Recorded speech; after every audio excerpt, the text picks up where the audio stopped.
The strike. Last year we had the actors and the writers strike, which affected movies and television. They finally came to an agreement. But now the union that represents people who works in games, that division of the union is now affecting the video game market. Ladies and gentlemen, in case you missed it, they are now striking for better payment. Let's read it. American Federation of Television and Radio Artists, or SAG labor union, announced on Thursday that union members who work on video games will be going on strike effective today, July 26th. There's the tweet right there. SAG has been negotiating for more than a... Bruh, what the fuck? We hate ads. Wow, y'all blocked the damn article. Let's go to the source then.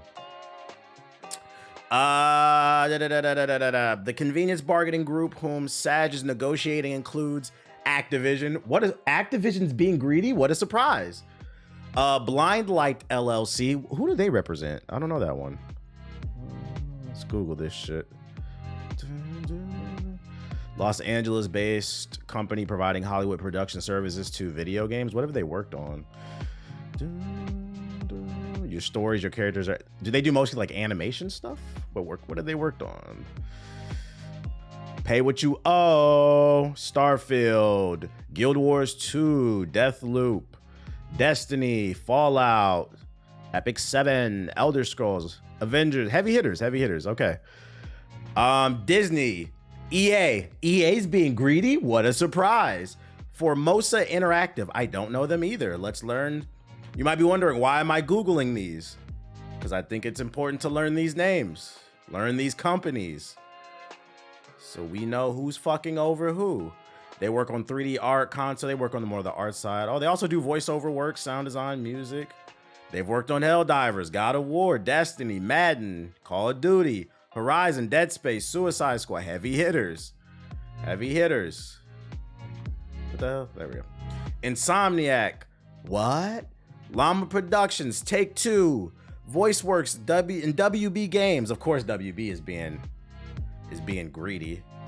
I'm surprised to see Insomniac on here.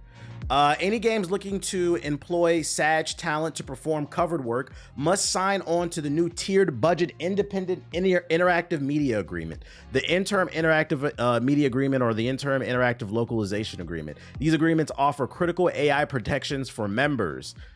So they don't want any of their voice actors or their actors, anything. They don't want none of that shit being duplicated by AI. They want the protection for gaming.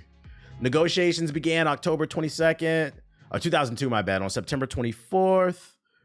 But members approved a video game strike authorization with a 98% yes vote. Pretty much everybody. Should Ubisoft, I guess? Probably. Really makes you respect Capcom.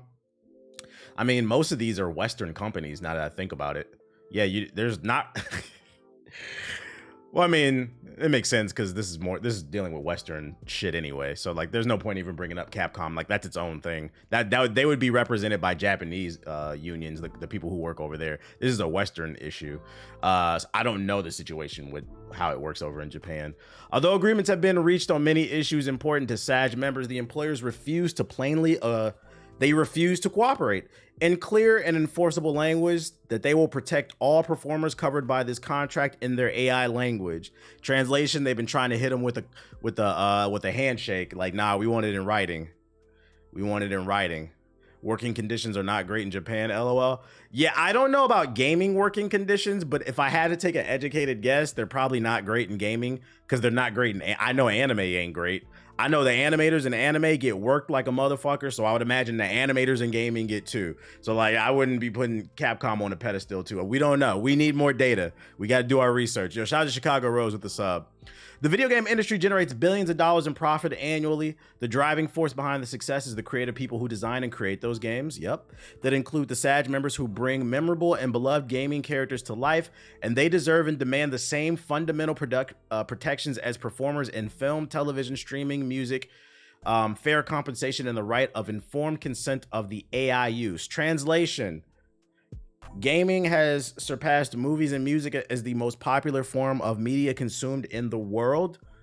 Multi-billions upon billions of dollars, and these CEOs are making more money, but the people who are making the games are not. All while, at least here in the West, the cost of living has gone up.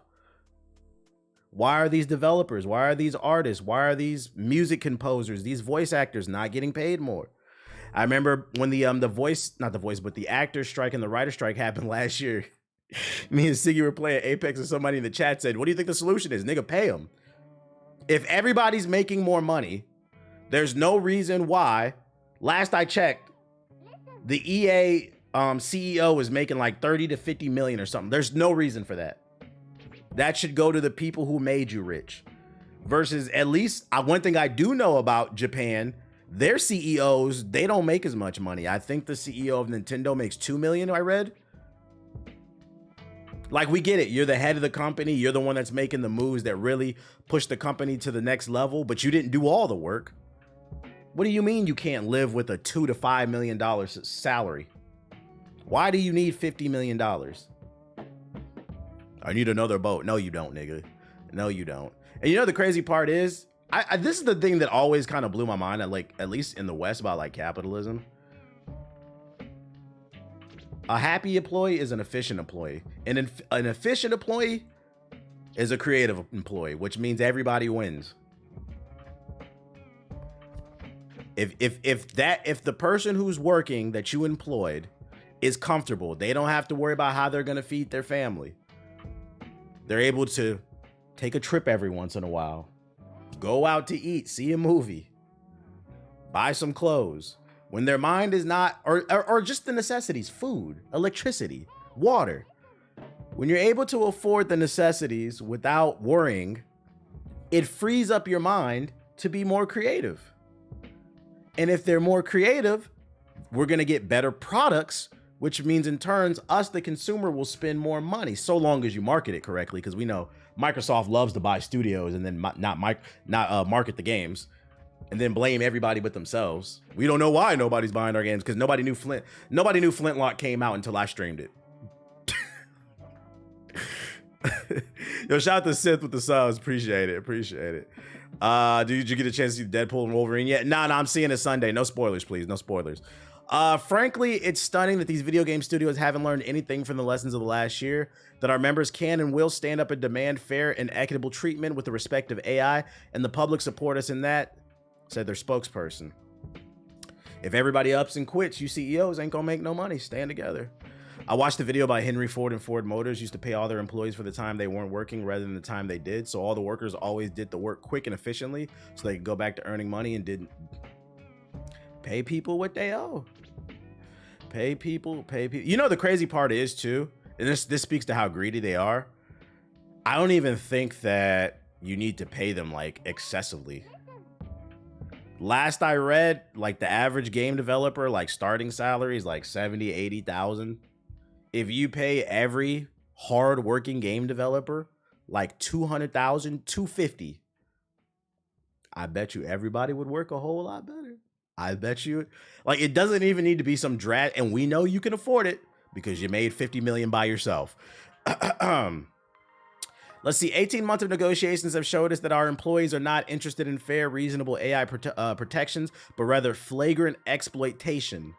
We refuse this paradigm. We will not leave any of our members behind, nor will we wait for sufficient protection any longer.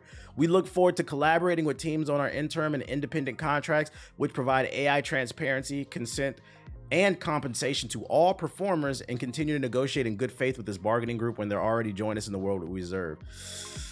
You know, the funny part too is these developers are getting fucking worked really hard. Everybody's making a live service game, right? Do you know what comes with a live service game? More work. Not only do these developers now have to make the game, you now want us to make skins, new game modes, new characters, new abilities, new animations, new music, new voice line. I could keep going. You want us to make new content every 3 months? Because usually that's how long these seasons last in these live service games. They're like 2.5, 3 months. Like, do y'all like, I feel like as a consumer, sometimes we don't take a step back. Do you understand how much work that is? You want these people to drop content every 2.5 months? Mocapping? Come on, bro. These sports games you want them to come out every year? That's why they fucking suck. Would you ever consider going to DreamCon and doing a panel at DreamCon? If they invited me, sure. But like to just be walking around, doesn't really interest me too much. But I've never been invited. I'm not part of the cool kids club. So I don't know if that'll ever happen. If you want to see it happen, tweet them. But for now, I'm not part of the Black Illuminati. It's funny because isn't that ironic? We have a group called the Illuminati, but I'm not part of the Illuminati of like black creators. There's definitely like a clique, and I don't mean that as an insult. I think they just don't know I exist. And to be fair, part of it is me. I don't care if they know I exist. I love people from afar. Free games are crazy enough to me. Yeah, and then they're free on top of that, these games. Damn, I was hoping to see you maybe one day. I've been every year since I might get up and go one day. Like you might hear me be like, yeah, I'm gonna show up. But like to do like a panel or something like that, no, I'm not important enough. I'm not like popular enough to do like a panel, or like I'm not like cool enough with the people that are like running the things. But like if I were to go, it'd probably just be like as a regular person walking around. You wouldn't even know, you would just see me.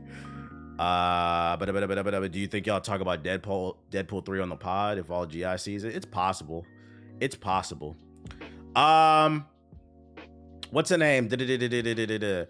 And keeping it in the realm of the what's it called? The strike stuff.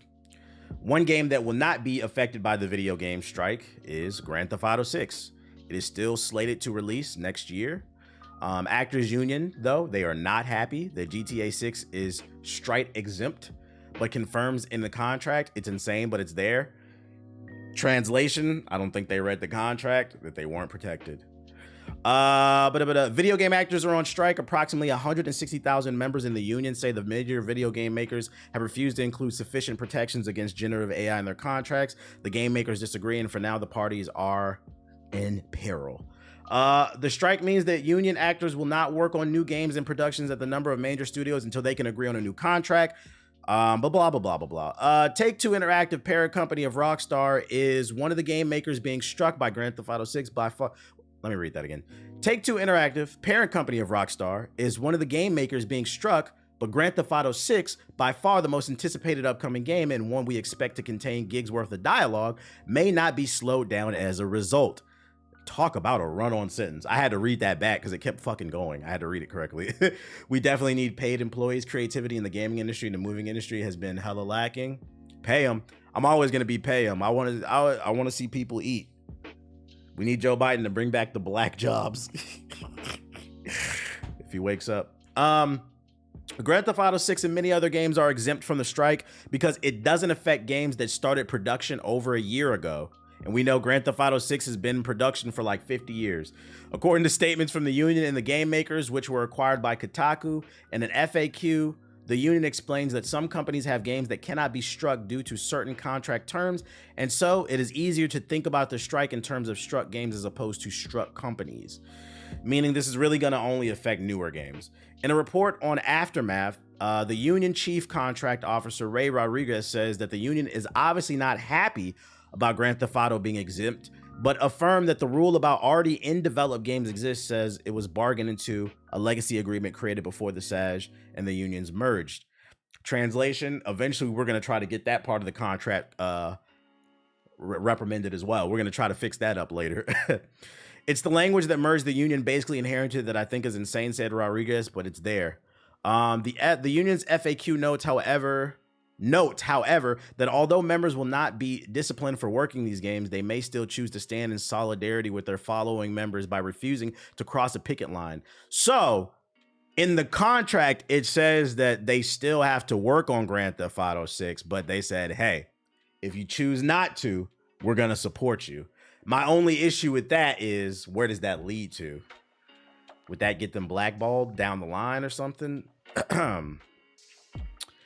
In other words, actors who are invited to work on games that aren't struck but come from companies that are, GTA 6 will qualify, may choose to turn the offers down. They could include actors who previously did work for games under daily contracts or are being asked to sign new ones.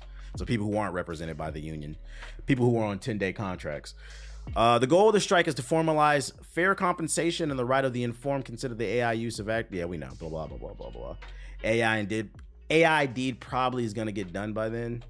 Fuck them folks. We want Grand Theft Auto 6. Laugh my ass off. Nah, I don't agree with that. I don't co-sign that, Wolfman. Grand Theft Auto 6. First of all, y'all know my stance. Grand Theft Auto is one of the most overrated franchises to me. I know it's the pinnacle of gaming for casuals, but it's not for me, so I don't really care. But that aside, I'm always gonna. I want people. Listen, we are in rough times.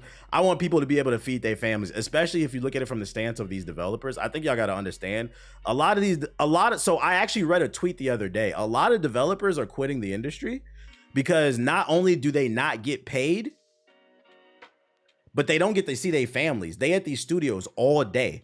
Matter of fact, I'm gonna give you some insight. I've been to numerous studios. I've been to Epic Games. I've been to Riot.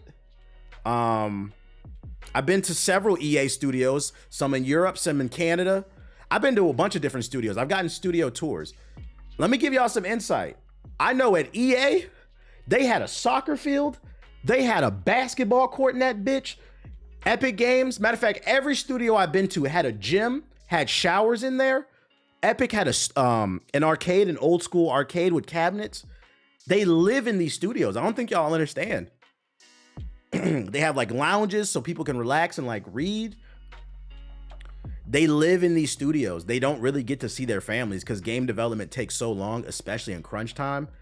So if you mean to tell me if they're going to produce this creativity, this art, and they don't get to see their families at bare minimum until after the development, at bare minimum, I think they should get paid. Come on, y'all. So it's like that zombie anime. I don't know what you're talking about, but maybe. I think at bare minimum, like, come on, y'all. Like, I know we love games, but relax. They are overworked. Why do you say it's overrated? You said Grand Theft Auto. It's just my personal opinion. I know it's gonna piss people off. I think Grand Theft Auto is overrated because it doesn't do anything particularly great. I think Grand Theft Auto I think it's a good series, but do I think it's great? In my opinion, no. The reason why is like, because I'm a gameplay first person. Gameplay wise, I don't think it's done anything mind blowing. The shooting is average. The driving is average. Probably the best thing about it is the stories. The mini games average. They don't do anything. Like why would I want to play golfing in Grand Theft Auto over an actual golf game? You see what I'm saying? Like that's the one thing that I would always critique on it. I feel like they need to focus on something that really just Grand Theft Auto is a jack of all trades, and I feel like that's why low-key a lot of people love it. It gives you good bang for your buck. When you buy Grand Theft Auto, you know you're gonna be able to go online, virtually gangbang, play some golf, drive some fancy cars. There's rumors that basketball could be in it. You might be able to play basketball in there. It comes with a lot in it, and I understand why people love it. I'm just telling you from my personal standpoint. I'd rather play a game that like it does something really, really well. Did you play GTA as a kid? I did. I played a few of them, but still, it doesn't blow me away. Like, I don't know. To me, like, I grew up on Smash Bros. Melee. Come on, Super Mario 3. Come on. If I was on an island and you asked me if I wanted a copy of Grand Theft Auto or Super Smash Bros. Melee, I'm taking Melee. I don't want to fuck hookers that bad. What about Red Dead? I've never liked Red Dead. I'm not into like cowboy shit. That's why. So let's get something straight. Please don't twist my words. I'm not saying that Grand Theft Auto is a bad game. In my opinion, it's just a little overrated. But if you love it, more power to you. It doesn't make me mad if you love it. I'm gonna still play Grand Theft Auto 6. Don't get it twisted. But you said, nah, you missing out? Not if I don't like cowboys. How am I missing out? I like space shit. I would take a Bully too. I never got to play Bully, so I can't speak on it. I played GTA 6 as a kid. I was more excited for Rebirth. GTA 6 as a kid? What? What are you talking about?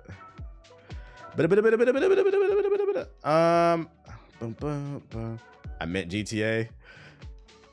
Okay. I was like, what to say? This nigga from the future? We got a time travel in the chat. Me personally, I prefer a game where it has like a very specific gameplay loop that it masters. Like there's nothing, let me give you an example. I don't know why this game is coming to my head, but like a game like Devil May Cry or like Bayonetta, right? Where the focus is like the combo system. There's nothing in Grand Theft Auto, in my opinion, that's better than the combo system in Bayonetta. Does that make sense? I don't know if that's what I'm trying to, that's why I feel like I'm just not that big into versus Grand Theft Auto. Everything it does, it's just like, it's okay. The driving, it's okay. The shooting, it's okay. The cover system's ass. Customization, it's cool. Like everything's just cool. It's just cool. I want a specialist. So it comes down to preference. It comes down to preference, I guess. Everything's just cool. You said, you know what? What? Did that make sense? Like what I was saying? Do you think Kevin Durant will play this weekend? I hope so. God damn, we need a goddamn win. Where are we going next? What we got? Oh, you said, you know what? You're right. Yeah, that's the best way I can articulate it. I'll take a specialist over a do-it-all type of player. Jack of all trades and master of none. That's what I always feel like Grand Theft Auto was. Yeah, that's all. Wait, I thought we've been winning. We have, barely. We need to be blowing teams out. Let's talk about skill-based matchmaking. A lot of y'all say y'all hate it. A lot of y'all a lot of y'all say that, you know, XDefiant was the Call of Duty killer because it had no skill-based matchmaking. That was one of their big, instead of, you know, putting a bunch of content in the game, they kept talking about no skill-based matchmaking. It turns out that was a lie. Studies have been done. And it's been revealed that Activision secretly has experimented on 50% of Call of Duty players by decreasing skill-based matchmaking. They've done a secret hotfix where they decreased the skill-based matchmaking. And it was determined players like skill-based matchmaking, even if they don't know it. People don't know what they want? What? Let's read along. Activision, let's get it. The new paper, a 25-page document titled "The Role of Skill in Matchmaking" is as impressive as it is jarring. On one hand, it's a little funny that Activision is treating the topic with tact and seriousness, posing such question as what is skill in mapping kills per minute and skill buttons on graphs, when we all know that naysayers will probably just say skill-based matchmaking is still trash and move on. But it's also a wild document for a video game. I don't think we've ever seen a major studio go this in-depth on an intricate criteria and details that its algorithm uses to judge us. So they've done their own study. Some of us on the ground have covered this before, and we finally learned for sure back in April that Call of Duty's matchmaker, above all else, values finding matches quickly over ensuring it's being perfectly balanced. What players might find most interesting is the discovery that Activision ran a secret test to see what Call of Duty would be like with less skill-based matchmaking.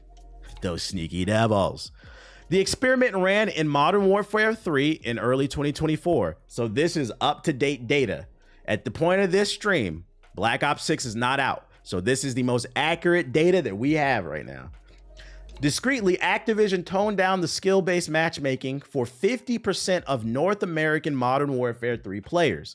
The results? Over 90! Let me say that for you.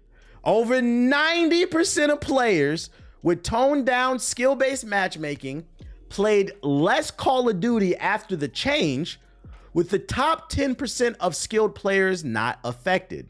Because a skilled player is a skilled player. They're gonna win. They're gonna do whatever. It's more so like that type of algorithm is more so for like the mid-tier players like me. Although I really don't give a fuck because it's Call of Duty. But you know, the average player, you gotta, you know, do things to keep them on the game. But a high-level player, they're gonna win regardless. The paper goes on to confirm what has, to me, always been the most obvious reason to have skill-based matchmaking. Random matchmaking primarily benefits really good players and disproportionately sucks for the average skill-based player. True. That's why you see so many of these sweat-ass streamers complaining about skill-based matchmaking, these pro gamers. Skill-based matchmaking sucks. Aren't you in the LGS or whatever that shit is in Apex? Aren't you part of the Call of Duty MLG circuit? Ain't you supposed to be winning? Your lobbies are sweaty because you're a fucking sweat yourself, and you're just mad that you can't hop into a lobby and play against somebody like me and get dunked because you're getting dunked against people that you are supposed to be winning against. Translation, a lot of pro gamers are Jason Tatum. What do I mean by that? fucking fraud. Carried to an NBA championship, averaging 4 points in the FIBA tournament, Paris Olympics. You said something in beads? Mickey. Yeah, Mickey. This is funny. This data, this is why we've become the numbers guy. This data proves my point that I've been, pro gamers have ruined shit.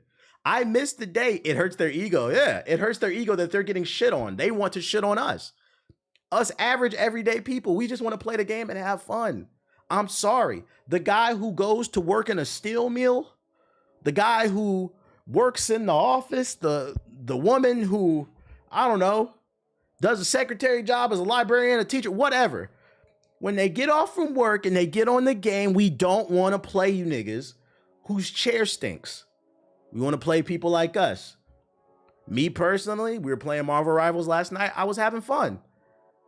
We played a bunch of games. We won most of them. A couple we got our scout pushed back, but I didn't get mad because it felt like it was a good balance of player bases that we ran into. But we don't want the Evo chairs. These pro gamers are ruining everything. And they sit on Twitter and they fucking cry about how skill-based matchmaking is ruining shit. No, you're ruining shit. And most of you fucking suck. Y'all know, y'all do, and this is one of my biggest arguments why pro gaming has ruined gaming. I would have no problem with pro gaming if it generated enough revenue, right? If it created an economy where it was employing people. But esports is not a profitable business. So we've turned gaming into this sweat fest and we're not even creating jobs. The average pro player cannot afford to fly themselves to an event. And then you have to win to make some money. It's a what? $10, $20, $30,000 prize pool at this event. It's 5 of you on the team. We got to break that down by 5. Then we got to apply taxes. Then you got to apply the expenses, the travel fees, the Ubers, the food. You niggas is broke. You're broke. And you know how I know you niggas is broke? Last year, when we tried to do a community tournament for Tekken 7. This is before Tekken 8 came out, if y'all don't know this story. I made the mistake of tweeting out GI community tournament. The prize would be $3,000. It was supposed to be for the Discord, my community, people who support me, giving back. And I own it. It was my mistake. I didn't word it the best. What happened was it attracted a lot of Tekken 7 brokies, FGC losers. The worst comment I seen a nigga tweet, because this was like right before Combo Breaker 2023. This nigga tweeted, "Fuck Combo Breaker. I canceled my flight. I'm playing in this event, my event." Because to me, $3,000 wasn't a lot. At least I thought these pros was making more money. Apparently not. Apparently not. I thought you niggas was making $50,000, $100,000, $5 million. Nope. Broke. These niggas is making $25,000 a year being a pro gamer. They spend $2,000 for the flight in a hotel just to lose, just to drown in pools. They come back home $500 in debt. Fuck you. I don't give a fuck. Fuck your passion. How about that? I don't give a fuck about how passionate you are. Did you know it's Combo Breaker weekend? Yeah, at least we got a good meme out of it. Fuck your passion. You're broke. You're 35 pushing 40 with your dingy ass fight stick. Your scuff gaming controller with the broken paddle on the back. We don't care. Skill-based matchmaking is not the problem. You are. Combo brokey. That's what we should call it. So that's my biggest issue always been with pro gaming. The sweats would be cool if it created an economy, but it didn't. And it remains to see whether or not. I don't know if it ever will. I don't know. Right now, we've ruined casual gaming for a bunch of brokies. Let's see what else. Let's keep reading though. That was my tangent. Combo brokey is fucking funny. Combo brokey 2023. Fucking came out the water like piranhas. I'm not going to Combo Breaker. I'm going to this online event. Tournament's canceled. No, new rule. You got to be in the Discord at least 3 months to participate. Niggas not joining the Discord to come steal. Motherfuckers was bragging on social media. I'm about to rob them. No, you not. Rob who, nigga? I ain't never had my chain taken. Canceled. Then they was mad on Twitter talking shit about me. Y'all, I don't know if y'all noticed. This is funny. I don't know if y'all remember when I canceled it so I could figure out how to better do a tournament for the community that didn't involve those MLG brokies. A lot of them were talking shit on Twitter, making videos about me. I don't know if y'all noticed, I never acknowledged any of it. Do you know why? You niggas is broke. So if you ask me, yeah, the event is canceled, but my community loved me because I protected what I made for the community. And then on top of that, now you're mad and you're broke? You lost. You lost. Meanwhile, I'm minding my business. You're not getting no rent money for you, buddy. You said they were making videos. Yeah, I had multiple people making videos about me talking shit. I didn't acknowledge none of that shit. I'm like, at the end of the day, you're still broke. Like, what are we talking about here? Let's keep reading on, though. Skill issues. Although illuminating is Activision spelling out exactly which factors affect your skill assessment at the end of the match. You probably correctly assumed what most of them are. Match total kills. This value tells us, yeah, we know, kill death ratio, and then kills by enemies. This value ensures players cannot artificially drop their skill by simply self-killing. So basically cheating, basically throwing games so that you can stay in like lower ranks. Your score. So basically they take all of this info and then they create like an elo for you to basically justify your skill level. Your score apparently isn't a factor. The game isn't taking specific support actions like healing enemies or capturing objectives into account directly. It should. But then again, it's Call of Duty. We can't expect high IQ plays. That's why niggas act the way that they do. They play objective-based modes and just go for kill feeds. According to Activision, the biggest reason to use skill-based matchmaking is to prevent blowouts, which we know are not fun for players on the losing end. The paper continues, it's not just vibes guiding COD skill-based matchmaking. Activision says it has the numbers to back it up. Yo, let me ask y'all, chat. Do you like or dislike skill-based matchmaking? Because I'm going to be honest. I've never heard... Maybe I'm ignorant. I haven't really seen regular people bitch about it. I really only see sweats bitch about it. I feel like when I hop on Call of Duty, I have a good time for the most part. I don't care. I don't really see what the issue was. You mad because you're not winning every tournament? Not for or against it. Yeah, it's kind of how I feel. I'm not for. I don't really care. I'm not on the game enough. Get off the fucking game. I don't mind it if they have devs that want it. It's fine. I'm just here for the vibes. I like it. I don't care either. This is proving my point. People in the chat are mostly saying I don't care or I'm indifferent about it. The only people who are mad about skill-based matchmaking, or I don't even want to call them pros. They're wannabe pros. They're people on the circuit who don't win. They go to pools and they drown. Put some floaties on, bitch. Get good. And these be the same people on Twitter in forums on Reddit telling you to get good. No, you get good. You've been pro for 5 years. I remember I was on Twitter one time. I seen this pro put in their bio they've won $11,000.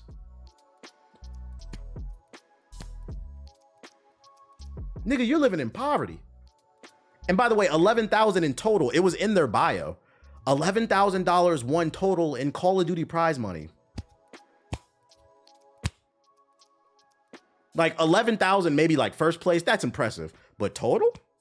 500 here. You're living in poverty, nigga. What the fuck are you talking about? Yeah, you're a minimum wage gamer.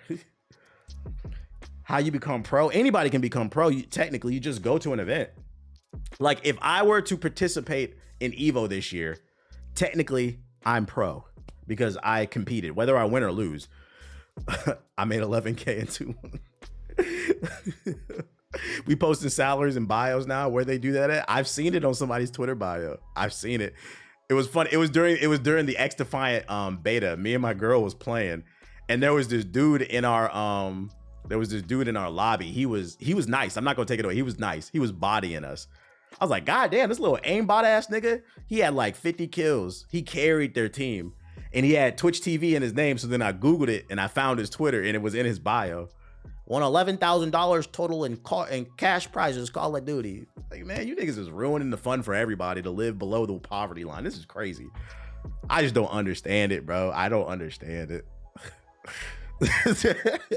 We found that balancing skill against other matchmaking factors quantifiably increases the extent to which most players play and enjoy Call of Duty, the paper reads. When skill is utilized in matchmaking, 80 to 90% of players experience better end of match placement, stick with the game longer, and quit matches less frequently. And this is a business. This is what they want. They want people to stay on the servers. That's what these pros don't understand. It's not about you staying on the server, that 1 to 5% of players. It's about the 90% of players, the 95% of players staying on, because that's how they make their money. If the pro scene dies tomorrow, I hate to break it to you. Anybody who's a pro gamer in the chat, listen. If the pro season dies tomorrow, the scene, gaming will be fine. It will be fine. Before there was a pro Smash Bros scene, we played Super Smash Bros and Super Smash Bros Melee for fun. The paper goes on and on to explain its excruciating detail how Call of Duty balances its skill considerations with matchmaking time, which we all remember from the beginning of its class, is ultimately more important for Activision. The gist is getting that the matchmaker strikes is good, whatever. That's the gist of it. Any pros in here? Gaming would be better. Smash Pro is the Smash scene is damn near dead now. To be fair, the Smash scene is damn near dead because of Nintendo. They refuse to support it. That's why. Make gaming casual again. We got to get a Trump style hat. Make gaming casual again. That's fucking funny. I said, man, we've let these losers infiltrate. You pay your own way. There's an amateur in every sport. Expose yourself, you minimum wage gamers. Expose yourself, bruh. Like, dude, you're 33. You still live with mommy and daddy. Doing 16 an hour day practices in NBA 2K, trying to make the 2K league. The 2K league, it collapsed this year. You know why? People like to play 2K. We don't want to watch it. We don't want to watch it. I'm sorry.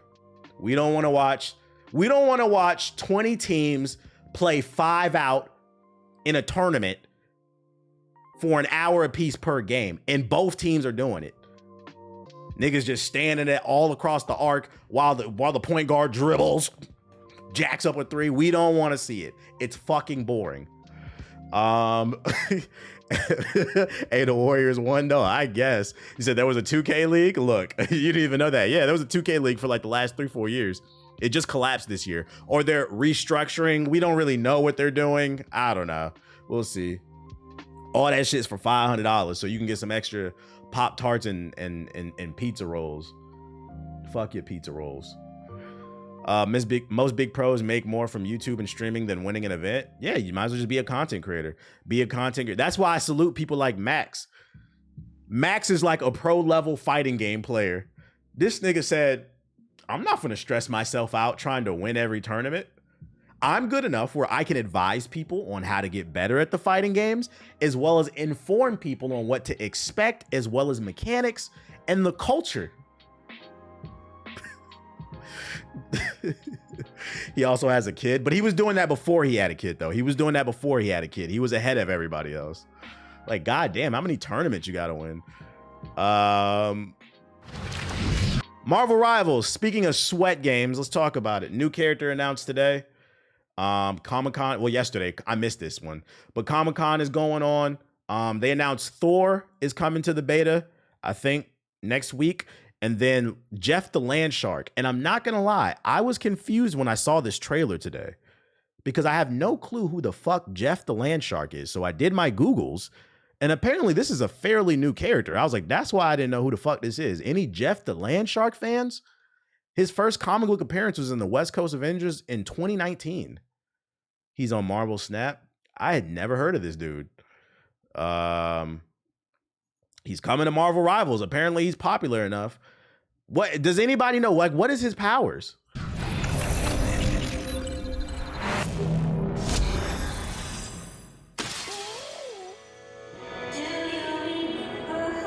He said being a shark.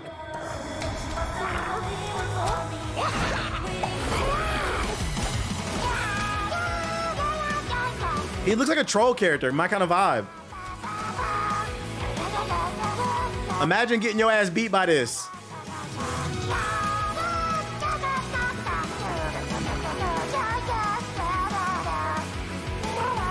Mod him to look like Aki. We need some damn gameplay. He's just singing and shit. He hella cute though. Like, what's his powers? Jeff the Land Shark. Powers and abilities. As Jeff the Land Shark possesses legs and the ability to breathe air so he can be a fish out of water without too many issues. He's also equipped with shark teeth and he uses it against his opponents. Is he literally just a shark? What the fuck am I looking at, dude? Oh shit. He's Gwenpool's parrot. Don't matter, is cute. What the fuck, bruh? They don't even got a list of his actual powers. King Shark, yep, that's it. That's fucking crazy. Maybe they picked him because it gives them creative control. Let's see, powers and abilities. Jeff is a quadruped land shark with prestigious appetite. His main attack is biting. He possesses the normal attributes of an earth shark. So he's just a shark that can go on land. That's crazy. I mean, I guess technically, I mean, you could argue a shark, at least a great white, has super strength, right? So I guess that you could say he has super strength, I guess. At least with the bite. Like, yeah, I gotta see some gameplay. If I had to take a wild guess, they picked this character because he's gonna be able to produce cute skins. He's got that lovable personality, and it gives them creative freedom because he doesn't really have like a definitive power set yet. Probably gives them creative freedom. There was a point where he had a symbiote, so creative freedom. That means he might synergize with Venom because they did just put Venom in the game. Bite the fuck out of people. Yeah, we about to pull up and bite people. That's fucking funny. So he's coming to the game as well as Thor. Other news, Sony's Hero Shooter Concord will not have a battle pass. So if you pay $40, it's very old school. You get everything in the game. They're trying to do something very ambitious where every week they're going to be telling a story and dropping cutscenes, as well as like new content and all that. Although I think this game is probably DOA because the internet decided it was trash before anybody played it. It's crazy to me how contradicting and hypocritical gamers are, because I've seen so many people posting player counts on Twitter when the beta was out. The beta was free. You could have tried it out and played it, but instead people were posting screenshots of 600 players online saying the game is fucking trash because nobody's on it. Well, if nobody played it, how do you know if it's trash or not? This is, and like, you're allowed to, if you played it, you're allowed to dislike it. Because I thought the game was okay. I was like, I didn't understand the hate. But this is the part where I do agree. I'm like, this is where the part where like gaming discourse is kind of annoying. It's a lot of just miserable people online. How do you know if the game is trash if you literally post it on social media, nobody's playing it? That doesn't mean the game is trash. It means it could be a hidden gem. Overhated for clout? Yeah, I'm telling you, it's a new genre of content creators, just impression farming. I literally watched I had to mute this dude. Me and Etho's been talking about him. I'm not gonna say his name, but I literally had to mute a dude today. A video popped up on my timeline on the algorithm on YouTube. Just shitting on, what was it? Shitting on the Suicide Squad. And in the video, like mid-video, he was talking about the Mrs. Freeze shit. We all know it's ass at this point. He said mid-video, and I'm paraphrasing. He was like, now you might be wondering, why do I keep ragging on Suicide Squad so much? Well, he said, it's because I know you guys are going to click on it. I know you want to watch it. So I'm like, you don't care. You just know that. I'm like, all right, bro. Yeah, the engagement. I'm like, he's literally admitting to you guys. He called his audience sheep, basically. And they eat it up. Shit's crazy. And then last but not least, PSVR 2. For some reason, overhating everything gets views. Yeah, like, you're allowed to hate it, but the overhate is crazy to me. I'm playing Mass Effect. I just met the Reaper. This shit is crazy. My favorite thing about people who just start playing Mass Effect is I have not seen anybody say they hate that game. All I ever see is, man, I wish I would have played this sooner. I love it. I love it. PSVR 2 app appears on Steam, hints at PC compatibility date. So if you care about PSVR coming to PC, the app has appeared, all but confirming it is coming to PC. But I'm here to let Sony know your core audience didn't want it. We here at PC, we don't want it either. But they're still going to put it out. Last we checked, they had a warehouse stacked to the ceiling, like a Costco warehouse of like 100,000 units of PSVR 2s, because apparently nobody bought this shit. That's why they're bringing it to the PC. They stopped making them because they can't sell them. Should you start from the beginning? Absolutely. Mass Effect 1, all the decisions you make in 1 and 2 carry over. So the decisions you make in 1 carry over to 2 and the 2 to 3. If you hop, and also you won't understand the story. If you hop into 2 and 3, you will not understand the story. So yeah, play the first one. Yeah, don't be like JG. So that's what I got for you, the first batch of articles. What up, Sweet Disaster?